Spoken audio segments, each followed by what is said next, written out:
오늘 설교 말씀은 은혜와 진리의 균형입니다. Grace and true in balance. 저는 그 밸런스가 얼마나 중요한지 모릅니다. 믿음도 밸런스가 필요합니다. 그리고 우리는 인생도 밸런스가 필요합니다. 오늘은 딱 한 절입니다. 요한복음 1장 14절 말씀입니다. 제가 오늘은 봉독하겠습니다.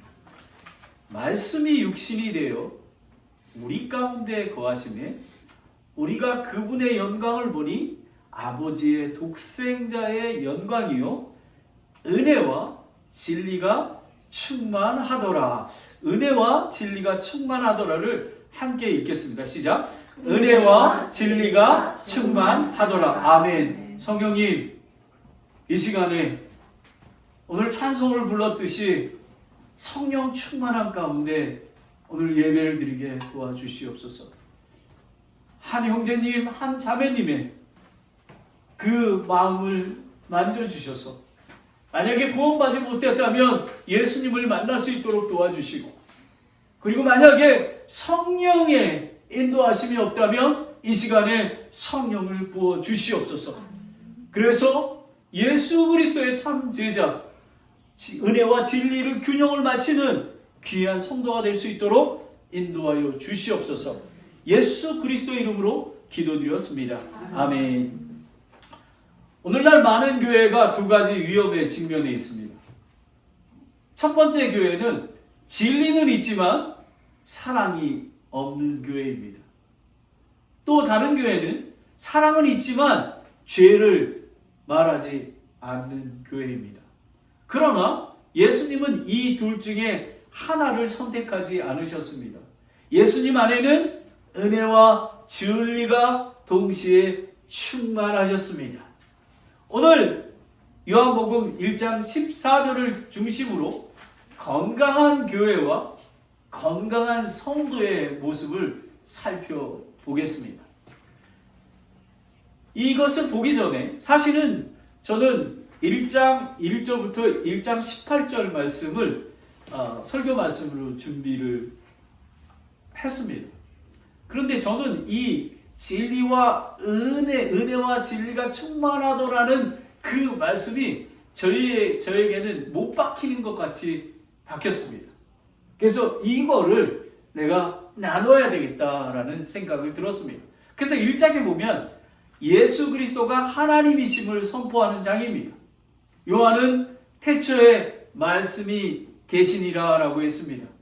예수님은 단순히 선생이나 선지자로 이 땅의 왕으로 오신 게 아니라 창조 이전부터 존재하시는 하나님이셨습니다. 그거를 믿으십니까? 아멘. 믿으셔야 합니다. 예수님은 하나님이십니다. 그 영원한 하나님께서 육신이 되어 우리 가운데 오셨습니다. 거기에 보면 또 거하시매라고 되어 있습니다. 이거는 원어로 장막을 치다라는 것입니다. 여러분 기억나지 않으시나요? 광야에서 하나님의 영광이 나타날 때 성막에 나타나지 않았습니까? 이제는 하나님의 영광이 예수님 안에 우리의 안에 거하게 된 것입니다. 아멘. 그리고 요한은 그 영광을 한 문장으로 설명합니다. 은혜와 진리가 충만하더라. 예수님은 은혜만 충만하신 분도 아니고 진리만 충만하신 분이 아니셨습니다. 은혜와 진리가 동시에 충만하셨습니다. 자, 첫 번째 보면 진리 없는 은혜는 타협을 낳는다라는 것입니다. 여기에 보면 오른쪽에 보면은 그냥 말씀이 없는 그런 어두운 가운데 있는 거 아닙니까? 오늘날 사람들이 사랑을 말합니다. 성경은 사랑은 죄를 묵인하는 사랑이 아닙니다. 요한복음 3장 16절은 하나님께서 세상을 이처럼 사랑하사, 하나님께서는 사랑에 대해서 말씀해 주셨습니다. 그런데 요한복음 3장 18절은 아주 클리어하게 얘기를 합니다. 함께 읽겠습니다. 시작. 그를 믿는 자는 정죄를 받지 아니하거니와 믿지 않은 자는 하나님의 독생자 이름을 믿지 아니하였으므로 이미 정죄를 받았느니라. 이것은 무슨 얘기냐면요, 믿지 않는 자는 이미 정죄를 받았다라는 것입니다. 죽은 자였습니다. 여전히 예수 그리스도를 믿지 않기 때문에 죽음 가운데, 정죄 가운데 있다라는 것입니다. 하나님은 사랑이시지만 동시에 거룩하신 하나님이십니다. 예를 들면 부모가 자녀를 사랑한다면 위험한 행동을 제지하지 않겠습니까? 여러분의 자녀가 교회를 나오지 않는다면 기도하고 권면하지 않겠습니까? 그냥 두겠습니까? 만약에 종교인이라면 그렇게 할 것입니다. 교회에 그냥 교제하러 나오기 때문에. 하지만 우리는 생명이신 예수 그리스도의 몸과 함께하고 또 장막 안에서 우리는 하나님의 영광 가운데 있기 때문에 우리 자녀들에게 주는 것입니다. 그리고 목사가 교인을 사랑한다면 때로는 권면해야 되고 때로는 책망하며 필요하다면 권징도 행하게 됩니다. 저는 이번 주에 그 가정교회에 대해서 아주 유명한, 미국에서 유명한 교회는 휘스톤에 있는 서울 침례교회입니다. 그리고 한국에서는 천안 아산 제자교회입니다. 그 목사님을 제가 만났습니다. 그 목사님이 만약에 제가 이렇게 질문을 드렸습니다. 목사님이 제가 이렇게 드렸어요. 목사님이 새롭게 개척을 한다면 어떻게 하겠습니까? 라고 물었어요. 근데 목사님 제가 깜짝 놀랐어요. 목사님이 그걸 질문하실지 알았대요. 제가 만약에 한다면 저는 원칙과 진리를 바로 세우지 못해서 제가 개척 초반에는 엄청 힘들었습니다. 교회가 그냥 요즘에 한 성도가 귀하지 않습니까? 어서 오십시오, 어서 오십시오 이렇게 했다는 것입니다. 하지만 저희가 만약에 오늘 개척을 한다면 진리 가운데 바로 세울 것입니다 라는 것입니다. 구원도 확실히 체크하고 침례도 정확히 이분이 구원을 받았는지, 그리고 특별히 회원을 교회의 멤버로 했을 때는 이분이 정말로 예수 그리스도를 믿고 그리고 이 교회의 귀합과 모든 것을 받아들이며 이 교회를 사랑하고 헌신할 준비가 되어 있는가를 한다라는 것입니다. 여러분, 왜 요즘에 교회가 분란이 됩니까? 그런 게 없어서 그랬습니다. 다 준비되지 않았습니다. 그런데 분란이 되는 교회의 책임은 누구한테 있는지 아십니까? 목사한테 있습니다. 목사한테. 먼저 처음에 오신 분에게 저희 교회에 대해서 잘 설명해 드려야 하는 것입니다. 모든 것들, 그리고 저희 교회는 이렇게 믿습니다. 만약에 이 교회가 성령님께서 인도하시면 등록하시고 하시면 되는 것입니다. 그리고 사인을 하는 것입니다. 이런 거가 되지 않으면요, 교회가 바로 서지 않는 것입니다. 그래서 진정한 사랑은 진실을 얘기하는 것입니다. 그런데 고린도전서 5장 6절에 보면요, 적은 누룩이 온 덩어리를 뜨게 함을 너희가 알지 못하느냐라는 것입니다. 여러분, 교회는 거룩한 교회입니다. 거룩한 교회에는 물론 VIP라고 합니다. 예수님을 믿지 않는 사람도 같이 예배를 드릴 수가 있습니다. 하지만 교회를 운영하거나 교회에 대한 것들을 결정을 할 때는 천자, 하나님께서 기름 부으신 그런 성도만이 참여할 수 있는 것입니다. 왜냐하면 거룩히 구별되어야 되기 때문에 그렇습니다. 거룩을 잃어버린 사람은 결국 사람을 망치게 되는 것입니다.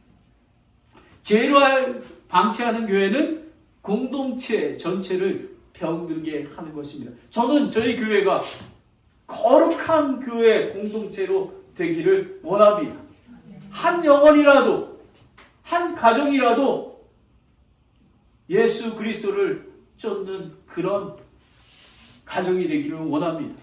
두 번째는 죄를 용납하는 사랑은 안 되는 것입니다. 그리고 회개 없는 복음은 참된 복음이 아니다라는 것입니다. 예수님은 첫 설교에서 마태복음 4장 17절에 이렇게 얘기했습니다. 회개하라! 하늘의 왕국이 가까워하느니라. 야, 왜 예수님이 처음부터 회개하라 그러셨을까요? 저도 그러고 싶어요. 이번 주에도 그 메가마트에 갔었거든요. 우리 목사님하고 같이 왔는데, 저는 근데, 회개하라 소리가 안 나와요. 잘 못 알아요. 근데 저는 Jesus loves you. God bless you. 하게 됩니다. 하지만, 저희 교회에서는 회개하라라는 말을 우리는 해야 합니다. 예수님은 죄를 죄라고 말씀하셨습니다. 부자 청년에게는 탐욕을 지적하셨고 바리새인들에게는 외식을 책망하셨습니다. 그리고 요한계시록의 7교회에도 회개를 요구하셨습니다. 특별히 사대교회에게 내가 있다는 이름을 갖고 있으나 죽었도다 말씀하셨습니다. 요한계시록 3장 3절입니다. 함께 읽겠습니다. 시작. 그러므로 내가 어떻게 받았고 들었는지 기억하고 굳게 붙잡아 회개하라. 그런즉 만일 내가 깨어있지 아니하면 내가 도둑까지 내게 이르리니 내가 어느 시각에 내게 이를지 내가 알지 못하리라. 많은 사람들은 죽으면 끝이라고 생각합니다. 그런데 예수 그리스도께서는 심판하러 오십니다. 믿는 자에게는 의의 심판이요 믿지 않는 자에게는 죄의 심판을 하게 되는 것입니다. 많은 분들은 죽으면 잠잔다고 생각합니다. 하지만 아닙니다. 예수 그리스도를 믿으면 영원한 하나님의 영광의 천국에 거하게 되고요. 예수를 믿지 않으면 영원한 지옥불에서 살게 되는 것입니다.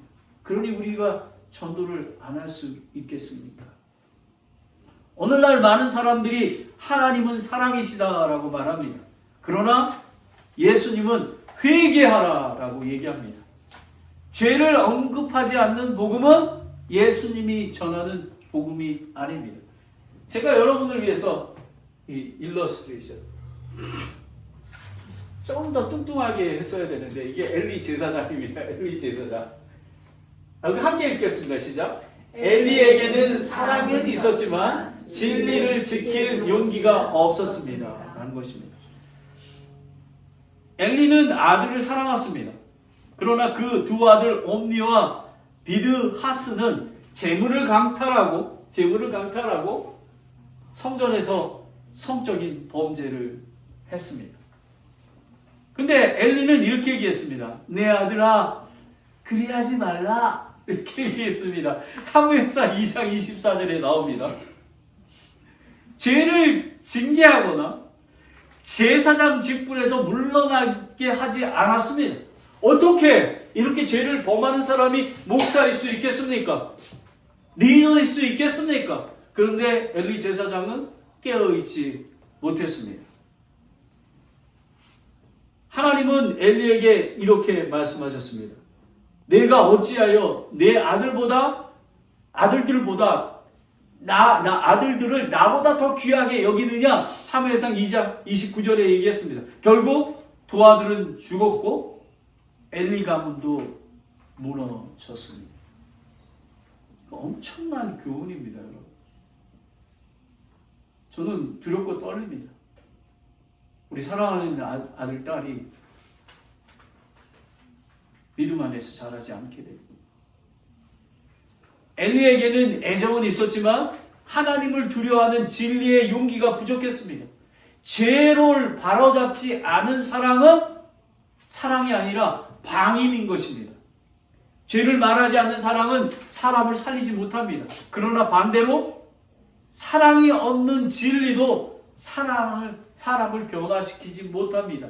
진리는 죄를 드러내지만 은혜는 죄인을 회복하는 것입니다. 이제는 반대입니다. 은혜 없는 진리는 율법주의를 낳는 것입니다. 여기 왼쪽에는 율법주의죠. 그죠? 율법주의. 은혜 없는 진리는 이제 사랑에 대해서 얘기를 하고 있습니다. 첫 번째는 죄인을 향한 긍휼입니다. 누가복음 19장에 삭개오가 이렇게 등장합니다. 모든 사람들이 그 세리인 삭개오랑 같이 있는 것을 비난한 것입니다. 그런데 예수님은 삭개오야 속히 내려오라 하셨습니다. 주님은 죄인을 찾으십니다. 저희 교회가 전도하는 목적이 죄인들을 예수 그리스도를 만나서 구원케 하기 위해서 하는 것입니다. 마가복음 2장 17절을 함께 보겠습니다. 함께 읽겠습니다. 시작. 예수님께서 그것을 들으시고 그들에게 이르시되 온전한 자들에게는 의사가 필요 없으나 병든 자들에게 필요하니 나는 의로운 자를 부르러 오지 아니하고 죄인들로 불러 회개하려고 왔노라 하시리라 라는 것입니다. 죄인들을 불러 회개하고, 여러분 여기서 매우 중요한 것은 회개하는 것입니다. 회개한다는 것은 완전히 돌이킨다는 것입니다. 그냥 자 용서해 주세요. 그냥 입으로만 그러는 게 아닙니다. 완전히 돌이켜야 되는 것입니다. 교회가 전도와 선교를 하는 이유가 사랑 때문에 그렇습니다. 한 영혼이라도. 그래서 우리는 하나님의 말씀을 선포해야 하는 것입니다. 디모데후서 4장 2절에 보면 말씀을 선포하라. 때에 맞든지 맞지 않으든지 긴급히 하라. 모든 오래 참음과 교리로 책망하고 꾸짖고 권면하라 라는 것이 말씀을 선포해야 하는 것입니다. 진리를 그리고 사랑의 본을 보여줘야 하는 것입니다. 바울은 디모데에게 사람의 기분을 맞추라고 하지 않았습니다. 긍휼이 없는 진리는 사람을 변화시키기보다 사람을 정죄하게 됩니다. 숨이 막히는 교회를 얘기하는 것입니다. 두 번째는 죄인을 회복시키는 은혜인 것입니다. 죄인을. 예수님은 죄를 미워하시지만 죄인을 사랑하셨습니다. 요한복음 8장에 간음하다 붙잡힌 여인이 있습니다. 모든 사람이 돌을 들었습니다. 그러나 예수님은 말씀하셨습니다. 나도 너를 정죄하지 아니하노니 라는 것입니다. 그러나 여기서 끝나지 않았습니다. 가서 다시는 죄를 짓지 말라라고 얘기했습니다. 은혜와 진리는 동시에 나와야 하는 것입니다.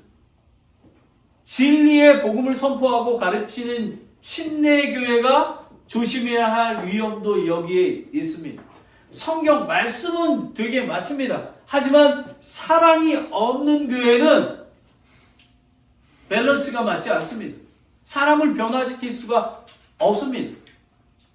진리가 있는데 긍휼이 없을 수가 있습니다. 정죄는 사람을 물리치지만 복음은 사람을 회복시키는 것입니다. 사랑은 모든 허물을 덮습니다. 회개하게 합니다. 예수님께 나오게 합니다. 갈라디아서 6장 1절 2절 말씀을 함께 읽겠습니다. 시작. 형제들아, 만일 어떤 사람이 잘못에 빠지거든 영적인 너희는 온유한 용의로 그러한 자를 회복시키고 내 자신을 살펴보아 너도 시험에 들지 않게 하라. 너희는 서로의 짐을 남의 짐을 지라. 그리하여 그리스도의 복을 성취하라 라는 것입니다. 여러분, 그리스도의 법을 성경 66권은 사랑인 것입니다. 사랑하기에 우리는 온유한 말을 합니다. 사랑하기에 겸손하게 대하게 되는 것입니다. 죄는 분명히 지적하되 온유함으로 회복시키라는 것입니다. 그리고 교회 공동체는 완벽한 사람의 모임이 아닙니다. 서로 연약함과 상처를 짊어지는 공동체인 것입니다. 이것이 예수님이 보여주신 사랑이며 그리스도의 법 사랑입니다. 두 번째 보겠습니다. 함께 읽겠습니다. 시작. 진리는 베드로의 죄를 드러내고 은혜는 베드로를 다시 세웠습니다.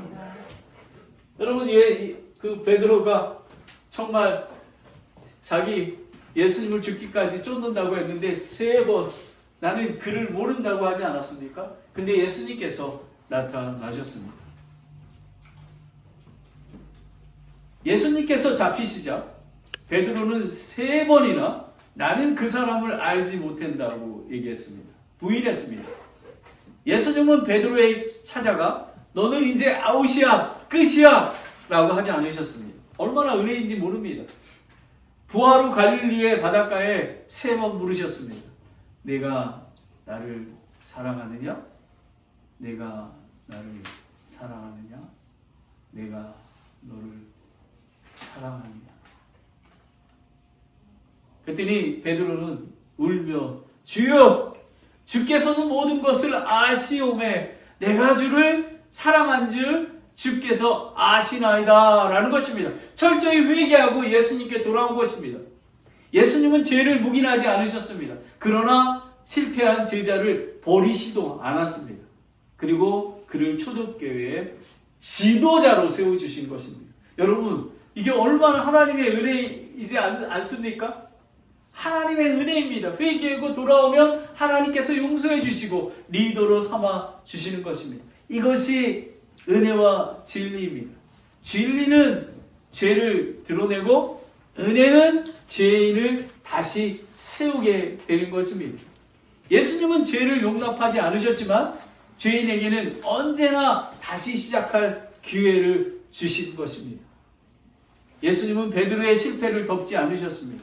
그러나 그의 실패가 그의 인생의 끝도 되지 않게 하셨습니다.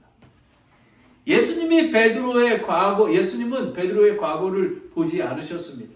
주님은 베드로 안에 있는 하나님의 가능성을 보았습니다. 우리는 편견과 그런 걸 가지고 우리 다른 사람들을 판단하고 하면 안 되는 것입니다. 왜냐하면 예수님은 베드로를 사랑했기 때문에 그렇습니다. 베드로는 3번이나 예수님을 부인했던 자인 것입니다. 그렇다면 건강한 교회는 어떤 교회입니까? 죄를 타협하지 않으면서도 죄인을 포기하지 않는 교회입니다. 바로 은혜와 진리가 함께하는 그런 교회의 모습입니다. 자, 제가 오늘 여러분에게 말씀을 드렸어요. 자, 진리 없는 은혜는 타협을 낳는다. 그리고 은혜 없는 진리는 율법을 낳는다. 여기까지 땡 하면은 그래 그런가 봐. 그럼 뭐를 제시를 해줘야 되지 않겠습니까? 오늘 여러분에게 저희 교회가 이 말씀을 토대로 어떻게 가야 하는 것을 여러분에게 말씀을 드리겠습니다. 아마 저희 교회에 비전을 말씀을 드리는 걸지도 모릅니다. 첫 번째는 초대교회의 본질입니다. 베레아 침례교회는 성경적인 교회, 곧 초대교회의 정신을 따라가는 교회를 세우는 것을 추구합니다. 비전이 성경적인 교회입니다. 진리와 은혜 가운데 거하는 교회를 얘기합니다. 사도행전 2장 42절입니다. 이게 매우 중요합니다. 함께 천천히 읽겠습니다. 시작. 그들이 흔들리지 아니하며 사도들의 가르침과 교제 안에 머물고 빵을 떼며 기도하더라.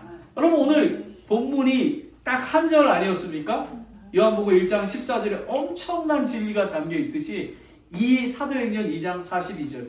여러분, 또 감사한 거는 오늘부터 사도행전의 성경 말씀 읽기가 시작되지 아니었습니다. 사도행전 1장 8절 말씀부터 시작된 것입니다. 그런데 여기에 보면은 사도들의 가르침과 첫째, 두 번째 교제 안에 머물고, 세 번째 빵을 떼며, 네 번째 기도하였더라라는 것입니다. 자, 초대교회의 핵심 4가지가 여기에 있습니다. 초대교회는 건물로 세워진 공동체가 아닙니다. 말씀과 사랑과 식탁과 기도로 세워지는 공동체입니다. 첫 번째는 사도의 가르침입니다. 진리인 것입니다. 교회는 성경 위에 세워졌습니다. 사람의 경험이나 유행에 따라 사도들의 전한 복음과 말씀을 배우고 지켰습니다. 저희 교회는 그냥 유머 있는 교회가 아닙니다. 설교 말씀은 진리의 말씀을 선포해야 되는 것입니다. 매우 중요합니다. 매우 중요합니다. 사도들의 전한 복음과 말씀을 우리는 가르쳐야 하는 것입니다. 두 번째는 교제인데요. 이거는 은혜입니다. 초대교회는 예배만 드리고 흩어지는 교회가 아니었습니다. 서로 기쁨과 아픔을 나누며 함께 울고 웃고 함께하는 그런 기도하는 교회였습니다. 여러분, 왜 지역교회가 왜 중요한지 아십니까? 성도는, 그리스도인은 혼자 생활하는 사람이 아니라 교회 공동체 안에서 자라나야 하기 때문에 그렇습니다. 교회 공동체를 분명히 알아야 하는 것입니다. 많은 사람들은 코로나 이후에 교회 잘 안 갑니다. 교회 없이. 근데 여러분 안에 있는 죄악과 여러분의 안에 있는 그 불순종을 누가 지적해 줍니까? 유튜브에서 지적해 줍니까? 아닙니다. 우리 성도 지체들이 말해주고 또 여러분 목사가 무엇입니까? 목사가 설교만 하는 건지 아십니까? 아닙니다. 여러분을 위해서 기도하고 또 여러분에게 가르치고 제가 뭐 능력이 있어서 가르치는 게 아닙니다. 하나님의 기름 부음을 받았기에 하나님의 영이 임하여서 하나님의 말씀을 전하고 있는 것입니다. 그리고 양육하는 것입니다. 그게 목사의 부르심입니다. 사명인 것입니다. 우리는 그것을 분명히 알아야 하는 것입니다. 왜? 그러면 히브리서 10장 24절 25절에 뭐라고 얘기했냐 보겠습니다. 함께 읽겠습니다. 시작. 서로를 살펴보아 사랑과 선한 길을 이루도록 격려하되 어떤 사람들이 습관과 같이 우리의 함께 모이는 일을 피하지 말고 서로 권만하여 그날이 다가옴을 너희가 볼수록 더욱 그리하자라는 것입니다. 교회는 주일날 예배로 딱 끝나는 게 아닙니다. 성경 공부, 그 다음에 수요 기도 모임, 그 다음에 우리가 추구하는 그 금요 가정교회라는 것. 그런데 선택의 기회가 있습니다. 선택은. 하지만 우리 베레아 침례교회 교인이 되면, 멤버가 되면 그거를 다 참여해야 되고 지켜야 하는 것입니다. 사인을 해야 되는 것입니다. 왜냐고요? 믿음은 그냥 주일날 한번 왔다가 지켜지지 않습니다. 여러분이 자녀들을 어떻게 변화시키겠습니까? 여러분이 변화되지 않는데 어떻게 자녀들이 변화가 되겠습니까? 우리는 함께 하는 것입니다. 그리고 세 번째는 빵을 떼는 것입니다. 사랑인 것입니다. 초대교회는 단순한 식사가 아닙니다. 함께 식탁을 나누며 예수 그리스도의 사랑을 경험하는 것입니다. 그리고 또 어떤 주석가들은 이거는 주의 만찬이라고 합니다. 예수님을 기억하게 하는 것이라고 합니다. 우리가 가정교회를 추구하는 정신도 여기에 있습니다. 함께 먹고 함께 웃고 함께 울며 함께 예수님을 닮아가야 하는 것입니다. 그리고 네 번째는 기도인 것입니다. 성령의 역사인 것입니다. 초대교회는 사람의 프로그램으로 성장하지 않았습니다. 기도와 성령께서 역사하셨습니다. 기도할 때 담대함이 생기고 그리고 기도할 때 영혼들이 구원받게 되는 것입니다. 저희는 수요기도 모임에 작게 모였습니다. 여러분 얼마나 귀한지 모릅니다. 이 잔절한 기도가 두세 사람 모여서 기도할 때에 하늘에서 들으시고 응답하신다고 하지 않으셨습니까? 여러분 그런 교회가 되어야 하는 것입니다. 초대교회는 사람의 프로그램으로 성장하지 않았습니다. 기도할 때 우리는 하나님께서 인도해 주십니다. 예배소서 6장 18절에 보면 모든 기도와 간구로 항상 성령 안에 기도하라라는 것입니다. 바로 베레아 침례교회가 이런 교회를 꿈꾸고 있는 것입니다. 말씀 위에 굳게 서고 사랑으로 하나 되고 가정교회를 통해 삶을 나누고 기도 가운데 성령의 역사를 경험하는 은혜와 진리가 충만한 초대교회 공동체로 세우는 것이 우리의 비전인 것입니다. 여러분이 잘 아십니다. 엘리사가 비가 오나 볼 때 작은 구름이 7번째 작은 구름이 뜨지 않았습니까? 저희 교회에 작은 구름이 뜨기 시작했습니다. 오늘 설교 말씀도 그 연장선상에 있습니다. 우리 교회가 어떻게 가야 하는 건지 여러분 갑자기 저희 교회가 뭐 여기 꽉 차고 100명이랬습니다. 하지만 오늘 이 말씀이 없이 그렇게 되면요 언젠가는 무너지게 많은 것입니다. 하지만 이 베레아 침례교회는 제가 죽었어도 다음 예수 그리스도의 부름받은 사람이 성경적인 교회로 지켜 나갈 줄 믿습니다. 제 소망입니다.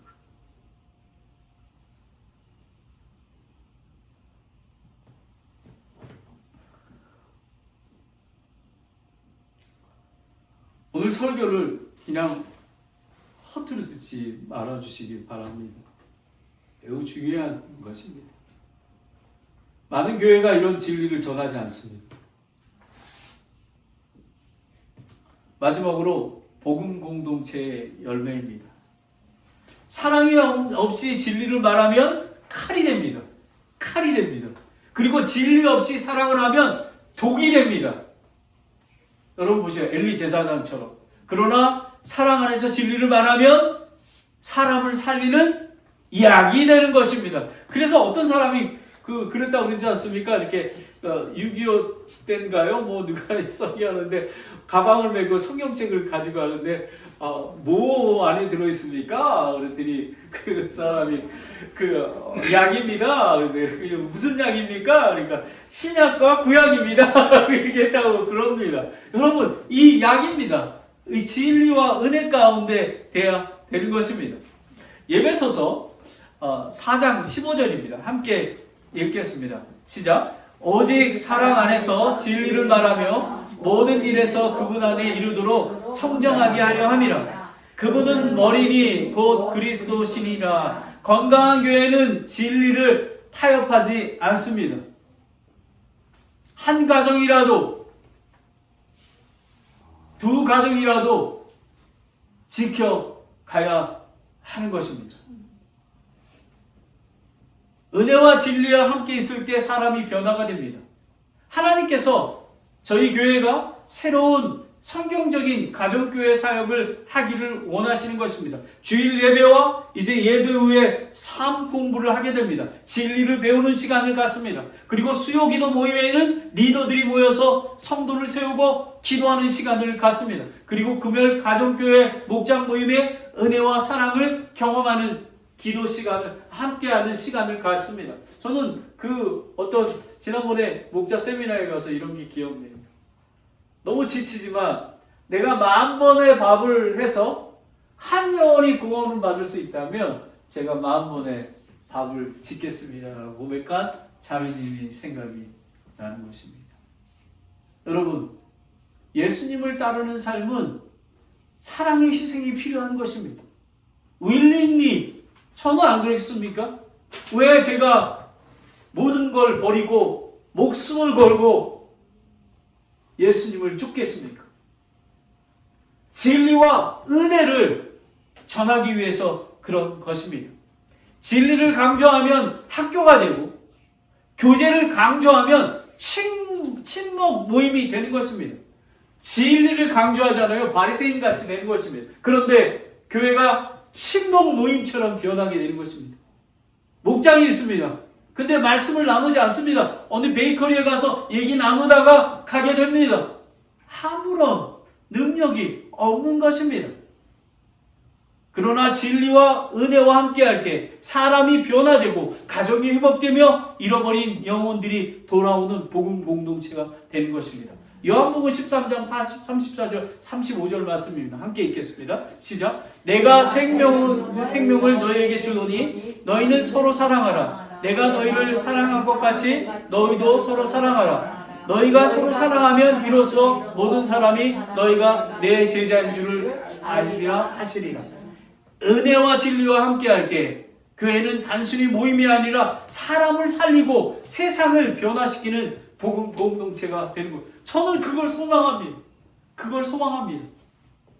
어떤 교회는 진리를 지키느라 사랑을 버렸습니다. 그러나 초대교회는 진리도 잃지 않았고 사람을 포기하지 않았습니다. 이제 설교를 마무리합니다. 결론입니다. 이제 설교 전체가 무엇인지를 여러분에게 다시 한번 리마인드 시켜주는 것입니다. 예수님의 십자가는 하나님의 진리와 하나님의 은혜가 만나는 자리입니다. 진리는 죄를 가볍게 여기지 않습니다. 그래서 예수님은 십자가에 죽으셔야 했습니다. 여러분, 진리를 세우기 위해서 예수님이 죽으시는 것입니다. 왜냐하면 피 흘림이 없으면 죄사함이 없기 때문에 예수님이 우리를 위해서 죽으십니다. 그리고 은혜는 죄인을 포기하지 않습니다. 그래서 예수님은 우리를 대신하여 십자가를 지셨습니다. 십자가 안에서 진리는 심판을 이루었고 은혜는 구원을 받았습니다. 우리는 의롭다고 하나님께서 칭하여 심판해 주셨습니다. 칭의, 너희는 의로운 자야. 그래서 너희는 구원받았어. 그리고 너희는 하늘나라 백성이 된 거라고 얘기하는 것입니다. 그러므로 교회는 진리를 잃어서도 안 되고 은혜를 잃어서도 안 됩니다. 은혜와 진리와 함께 복음이 살아나고 사람이 변화되며 교회는 세상을 변화시키는 복음 공동체가 됩니다. 저희 교회가 그렇게 될 줄 믿습니다. 사랑하는 형제자매 여러분, 우리는 진리와 은혜 중에 하나를 선택하는 사람이 아닙니다. 우리는 예수님을 선택한 사람입니다. 왜냐하면 예수님이 진리 안에 있고 은혜도 있기 때문에 그렇습니다. 진리는 우리를 바른 길로 인도합니다. 바른 길로. 그리고 은혜는 우리가 넘어질 때 다시 일으켜 세워주시는 것입니다. 하나님 예수님께서 베드로가 넘어졌을 때 일으켜 세워주셔서 반석이 되게 하시고 교회를 세우지 않으셨습니까? 바로 그런 것입니다. 그러므로 베레아 침례교회는 진리를 잃지 않고 사랑을 포기하지 않는 은혜와 진리가 충만한 교회가 되기를 소망합니다. 기도하겠습니다. 사랑하는 여러분, 우리는 어떤 교회를 세우기 원하십니까? 진리는 있지만 차가운 교회입니까? 사랑은 있지만 세상과 구별되지 않는 교회입니까? 아니면 예수님처럼 진리와 은혜와 진리가 충만한 교회입니까? 베레아 침례교회는 성경적인 교회의 정신을 따라 말씀 위에 굳게 서고 사랑으로 하나 되며 기도 가운데 성령의 능력을 구하고 잃어버린 영혼을 품는 복음 공동체가 되기를 원합니다. 저희는 결단을 해야 됩니다. 나는 사랑을 말하면서도 진리와 타협하고 있지 않습니까? 나는 진리를 말하면서도 사랑을 잊어버리고 있지 않습니까? 나는 예수님처럼 은혜와 진리가 충만한 성도 되기를 원하십니까? 아멘 하셔야 하는 것입니다. 나는 베레아 침례교회가 초대교회가 같은 성경적인 복음 공동체가 되도록 기도하고 섬기고 따르고 있는가입니다. 마지막으로 진리는 방향을 잃지 않게 합니다. 은혜는 사람을 잃지 않게 합니다. 진리 없는 은혜는 타협을 낳습니다. 은혜 없는 진리는 율법주의를 낳습니다. 그러나 은혜와 진리가 함께할 때 복음이 살아나고 사람이 변화되고 교회가 세상을 변화시키는 공동체가 되는 것입니다. 하나님 아버지, 오늘 이 말씀대로 살아가는 그런 베레아 침례교회가 되기를 원합니다. 은혜와 진리의 균형을 이루기를 원합니다. 하나님 아버지, 하나님께서 저희 교회를 진리 가운데 그리고 교제 가운데 또 빵을 떼며 함께하며 기도하는 공동체를 세워주셔서 감사드립니다. 아버지 하나님, 이 정신을 날마다 기억하며 성령님, 오늘 이 설교도 성령님께서 인도하여 주셨음을 믿습니다. 아버지 하나님, 이 말씀대로 오늘 베레아 침례교회에 주시는 그 사명을 끝까지 붙들고 나아갈 수 있도록 인도하여 주시옵소서. 예수님의 이름으로 기도되었습니다. 아멘. 다 같이 일어나셔서 찬송가 355장. 자, 오늘 설교를 말씀을 들었습니다. 오늘 여러분이 이 오늘 설교 말씀에 동의하거나 그다음에 믿습니다 하시면 손을 올려서 아멘하며 부르시는 그런 간증의 찬송이 되기를 바랍니다.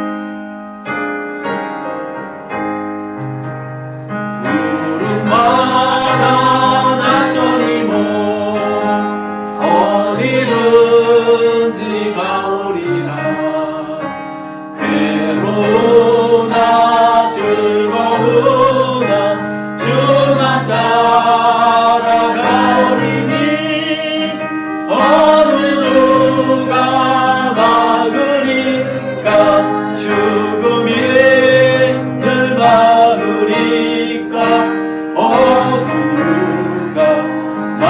막으리까 죽음이 늘 막으리까 악을 몰자 빈들에도 복은 들고 가오리라 소돔 같은 거리에도 사랑 안고 서서 종의 몸에 지닌 것도 아낌없이 드리리라 종의 몸에 지닌 것도 아낌없이 드리리라 존귀 영광 모든 권세 주님 홀로 받으소서 멸시떴네 십자가는 제가 지고 가오리라 이름 없이 끝없이 감사하며 섬기리라 이름 없이 빛도 없이 감사하며 섬기리라. 잠시 초청 시간을 갖겠습니다. 피아노. 오늘 은혜와 진리의 균형이 잡힌 교회를 선포했습니다. 하지만 구원받지 않으면, 예수 그리스도를 믿지 않으면 은혜와 진리 간에 거할 수가 없습니다. 목사님, 저는 아직 구원받지 않았습니다. 하지만 오늘 말씀을 듣고 진리와 은혜와 진리 가운데 거하게 오기 원합니다. 그러기 위해서는 예수 그리스도가, 하나님이 나를 사랑하셔서 나의 죄를 위하여 예수님이 이 땅에 오셨고 그리고 3일 동안 장사되었다가 부활하신 것을 믿습니다. 목사님, 저는 구원받기 원합니다. 그냥 말로만 하는 게 아닙니다. 목사님, 저는 생을 바꾸고 싶습니다. 은혜와 진리 가운데 있기를 원합니다. 이렇게 생각하시는 분은 구원받기 원하시는, 저는 예수 그리스도를 믿습니다 라고 고백하시는 분은 손을 올려주시죠.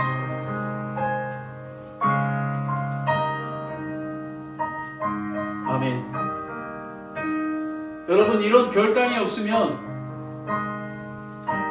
구원받지 않으면 진리와 은혜 가운데 거할 수가 없습니다. 제가 또 하나 도전을 드리겠습니다. 목사님, 오늘 목사님 설교를 통해서 은혜와 진리의 균형이라는 말씀을 제가 들었습니다. 초대교회처럼, 성경적인 교회처럼 베일의 침례교회에 이런 비전을 주셨습니다. 말씀 가운데, 교제 가운데, 그리고 떡을 떼며 기도하는 교회 말씀을 주셨습니다. 목사님, 제가 베일의 침례교회가 그런 교회가 되도록 기도하겠습니다. 제가 빠지지 않고 기도하겠습니다. 손을 들어주시기 바랍니다. 아멘, 아멘. 내려주시기 바랍니다.